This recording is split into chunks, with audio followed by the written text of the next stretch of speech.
మరి కూడి వచ్చిన మీ అందరికీ కూడా మన ప్రభువును రక్షకుడైనటువంటి యేసుక్రీస్తు వారి పేరిట మరొకసారి ప్రేమపూర్వకమైనటువంటి వందనాలు చెల్లించుకుంటున్నాను.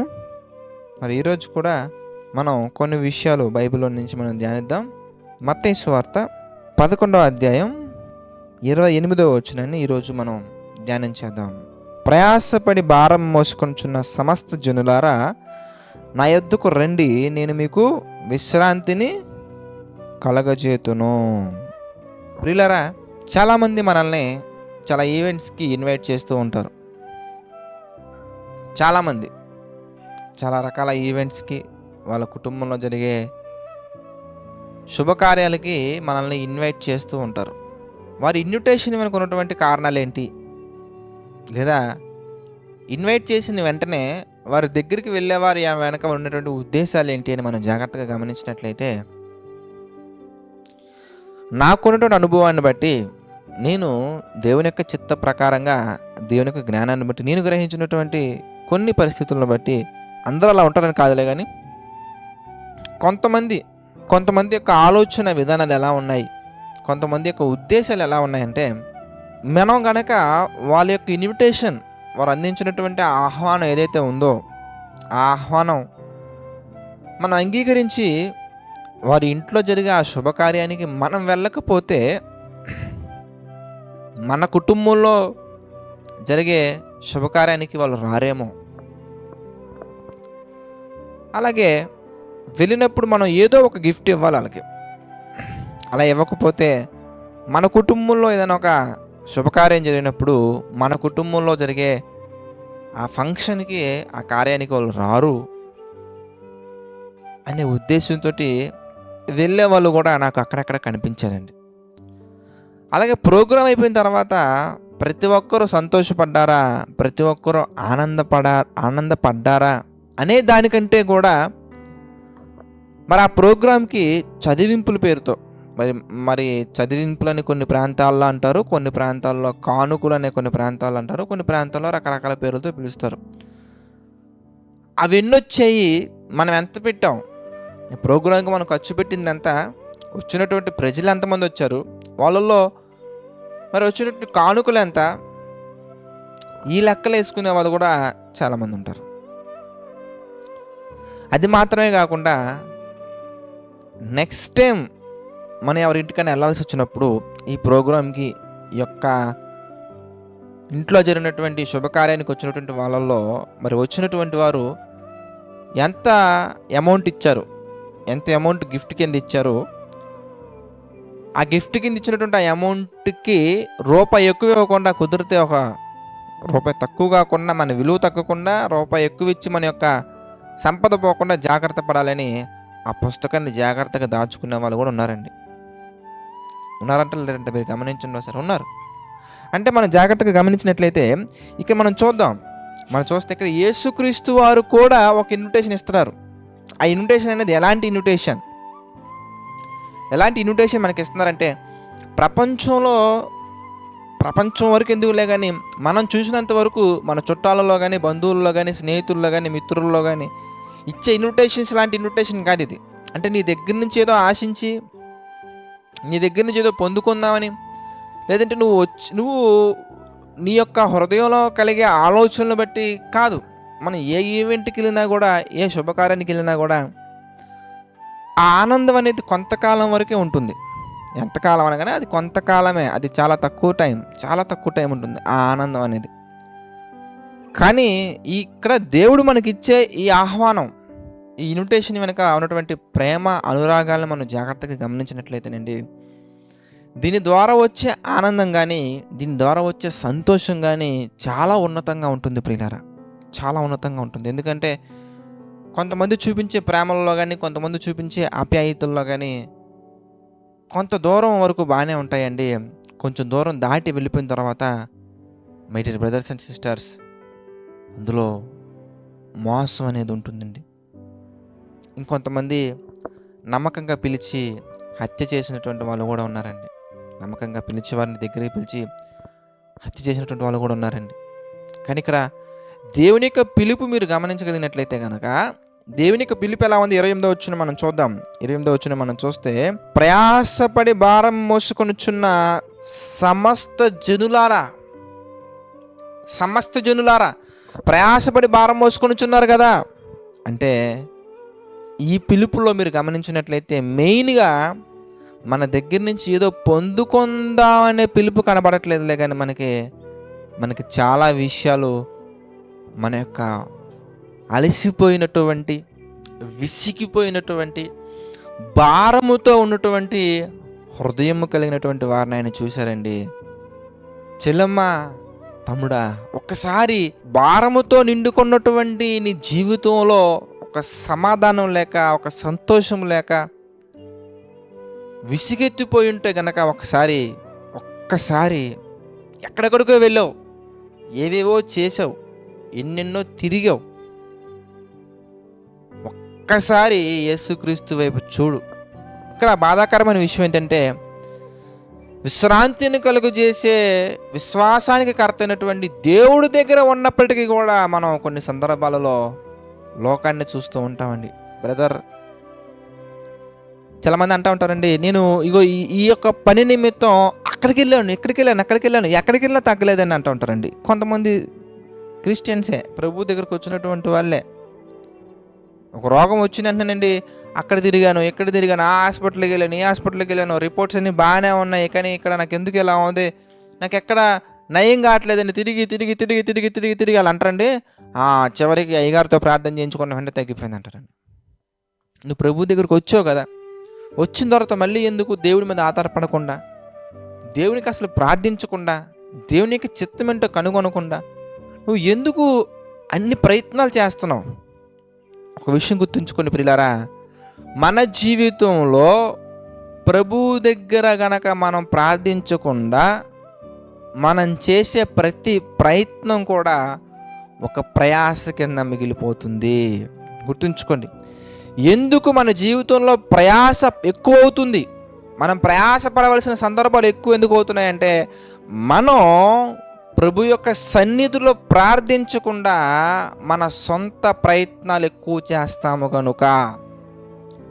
మన సొంత ప్రయత్నాలు ఎప్పుడైతే మన జీవితంలో ఎక్కువ అవుతాయో అప్పుడు మన యొక్క జీవితం అనేది ప్రయాసగా మారిపోతుంది. అప్పుడు మనం ఎన్నో రకాల భారాలను మోయవలసి వస్తుంది.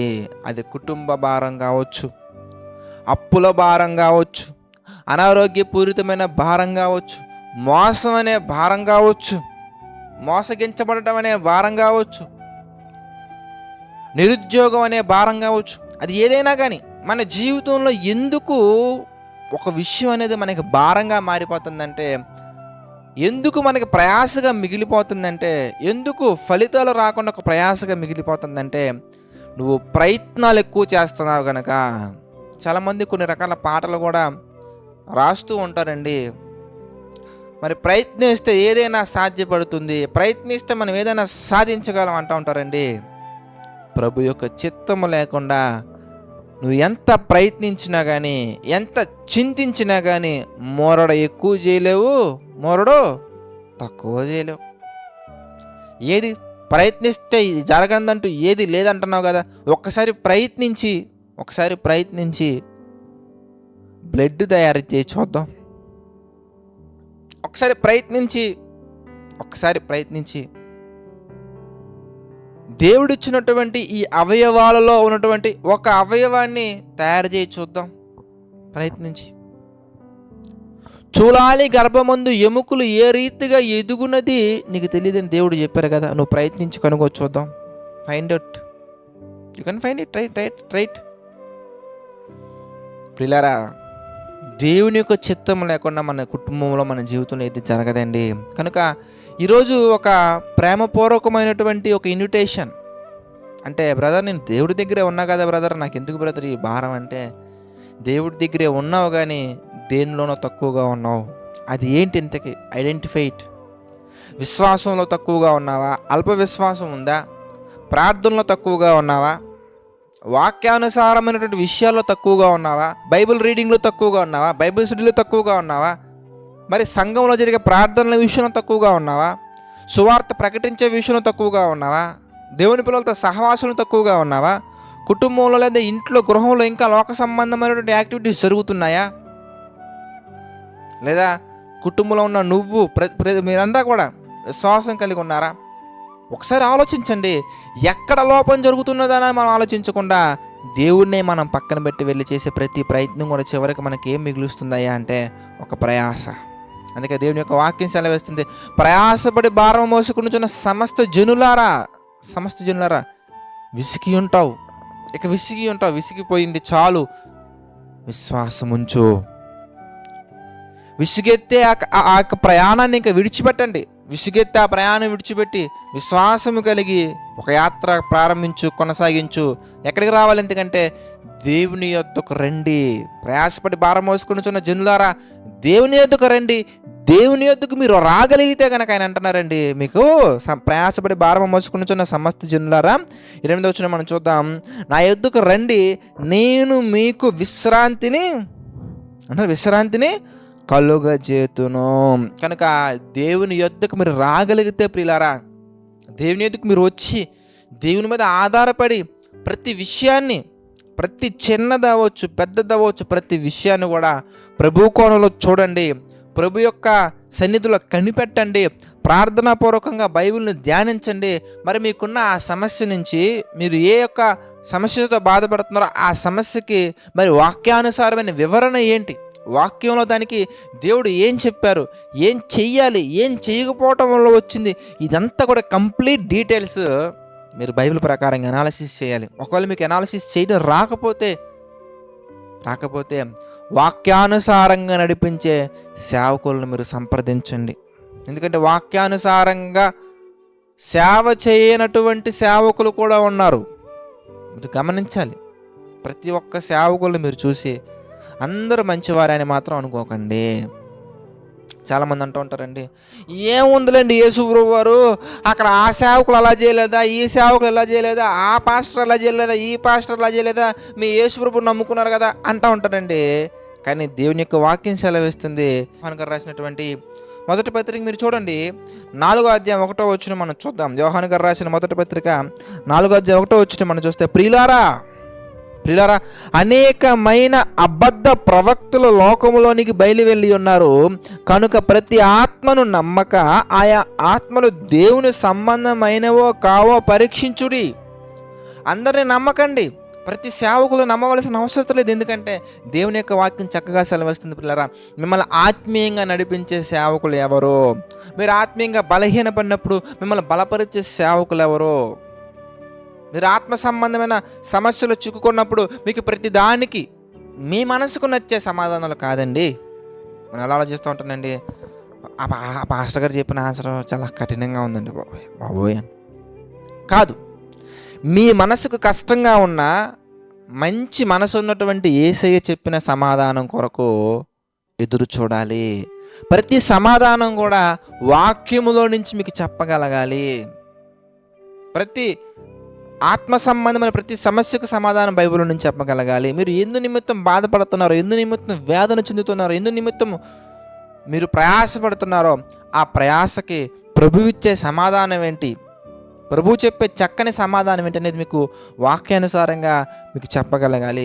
అంతేగాని వాక్యంలో లేని విషయాలు చెప్పేవాళ్ళు కూడా చాలామంది ఉన్నారండి. అందుకే ఆయా ఆత్మను నమ్మకండి. ప్రతి ఆత్మను మీరు నమ్మక దేవుని సంబంధమైనటువంటి ఆత్మలు ఏవో మీరు పరీక్షించండి. అనగా వాక్యానుసారంగా మీరు క్రాస్ చెక్ చేసుకోవాలి. బైబిల్లో ఉన్నవి చెప్తున్నారా, బైబిల్లో లేనివి చెప్తున్నారని మీరు పరిశీలించుకొని చక్కగా మీకు వాక్యానుసారంగా నడిపించే సేవకుల దగ్గరికి వెళ్ళి, అయ్యా ఇదిగో నాకు ఈ సమస్య ఉంది, ఇదిగో బైబిల్లో నుంచి దేవుడు దీనికి ఏ సమాధానం చెప్తున్నారు, దీనికి దేవుడిచ్చే వివరణ ఏంటి, నేను ఏ విషయంలో తప్పిపోవటం వల్ల ఈ సమస్య నా జీవితంలో వచ్చింది, మరి నేను ఇప్పుడు ఏం చేయాలి, నేను ఎలా సరిదిద్దుకోవాలి, మరి నేను ఎందుకు ఇంత ప్రయాసతో నిండుకున్నాను, మరి దీనికి మరి ప్రభువు ఇచ్చే అద్భుతమైన సమాధానం ఏంటంటే మీరు చక్కగా ప్రభు సన్నిధిలో అడిగి కనిపెట్టి ప్రార్థించి మీరు కనుక దేవుని అడిగినట్లయితే దేవుడు తప్పకుండా చక్కటి సమాధానాన్ని మీకు వాక్యానుసారంగా ఆ సేవకుల ద్వారా మీకు తెలియచేస్తారు. కనుక పిల్లరా, ప్రయాసపడి భారం మోసుకునిచున్నాం కనుక ఇక్కడి నుంచి మన ప్రయత్నాలు ఆపేద్దాం. మన ప్రయత్నాలు ఆపి ప్రభు యొక్క చిత్త ప్రకారంగా ప్రభు ఏం చేయమన్నారో అది చేద్దాం. అప్పుడు అది ప్రయత్నాలవో ప్రతిఫలం సాధించుకోవడం కొరకు ముందుకెళ్ళే మార్గం అవుతుంది. ప్రభు యొక్క సన్నిధిలోకి వచ్చాక ప్రయత్నాలు ఉండవండి, ప్రయాసాలు ఉండవండి. ప్రభు చెప్పినట్టుగా మనం చేసుకుంటూ వెళ్ళిపోతే చాలు, ఆటోమేటిక్గా అన్నీ జరిగిపోతూ ఉంటాయి. దేవుడు మనకి ఏం చెప్పారో, ఏం చేయమన్నారో, ఏం చేయొద్దు అన్నారో అవి చేస్తూ, ఏవి చేయమన్నారో అవి చేస్తూ, ఏవి చేయొద్దన్నారో వాటిని విడిచిపెడుతూ మన జీవితం ముందుకు తీసుకెళ్తే అది ప్రయత్నాల కింద మారవండి, ప్రతిఫలం పొందుకోవటం కొరకు మనం వేసే అడుగులు అవుతాయి. కనుక ప్రియులారా, దయచేసి గమనించండి. మరి దేవుడిచ్చే ఈ వండర్ఫుల్ ఇన్విటేషన్ని మీరు యాక్సెప్ట్ చేసి దేవుని చిత్త ప్రకారంగా అనేకమైన విషయాలు మీరు పొందుకోవాల్సిందిగా నేను ప్రభువు పేట మనవి చేస్తున్నాను. కనుక ప్రార్థన చేసుకుందామండి. ప్రార్థన. ప్రేమగల తండ్రి, దయగల దేవ, పరిశుద్ధుర, మహోన్నతుర, అనేకమైన విషయాలు మాకు తెలియజేశారు. అందును బట్టి మీకే మహిమ, ఘనత, ప్రభావాలు చెల్లించుకున్నాను తండ్రి. మమ్మల్ని అందరినీ మీరు దీవించండి, ఆశీర్వదించండి, బలపరచండి తండ్రి. మీకు మహిమకరంగా ఎన్నో విషయాల్లో మాత్రం ముందుకు సాగుతూ మా జీవితాన్ని సరిదిద్దుకున్నట్టుగా మాకు సహాయం చేయండి ప్రభు. మమ్మల్ని బలపరచండి, ఆశీర్వదించండి, ఆదరించండి తండ్రి. మీ యొక్క చిత్త ప్రకారంగా తండ్రి మేము అందరం నడుచుకున్నట్లుగా మీ కృపలో నడిపించండి తండ్రి. దేవా, పరిశుద్ధుడ, మహోన్నతుడ తండ్రి, ఈ యొక్క ఉదయకాల సమయమున తండ్రి ఈ యొక్క సన్నిధిలో ప్రభువా మా జీవితాన్ని ప్రారంభించడానికి మీరు ఇచ్చినటువంటి అవకాశాన్ని బట్టి, ఈ యొక్క జీవితాన్ని మా తండ్రి ముందుకు తీసుకువెళ్ళడానికి మీరు చూపించినటువంటి ప్రేమను బట్టి తండ్రి కృతజ్ఞతాస్తుతులు చెల్లించుకుంటున్నాను ప్రభువా. తండ్రి, ఆర్థిక, ఆరోగ్య, మానసిక సమస్యల్లో తండ్రి కురిగిన ప్రతి ఒక్క బిడ్డను మీరు జ్ఞాపకం చేసుకుందని, ప్రతి ఒక్క బిడ్డకు మీ కృప తోడుగా ఉంచి నడిపించండి, సహాయం చేయండి. ప్రతి ఒక్కరికి ప్రభువా మీకు చిత్త ప్రకారం నడుచుకున్నట్లుగా సహాయం చేయండి. ప్రతి ఒక్కరు తండ్రి ఆత్మ సంబంధమైన అనేకమైన దీవెనలు పొందుకున్నట్లుగా కృప చూపించండి తండ్రి.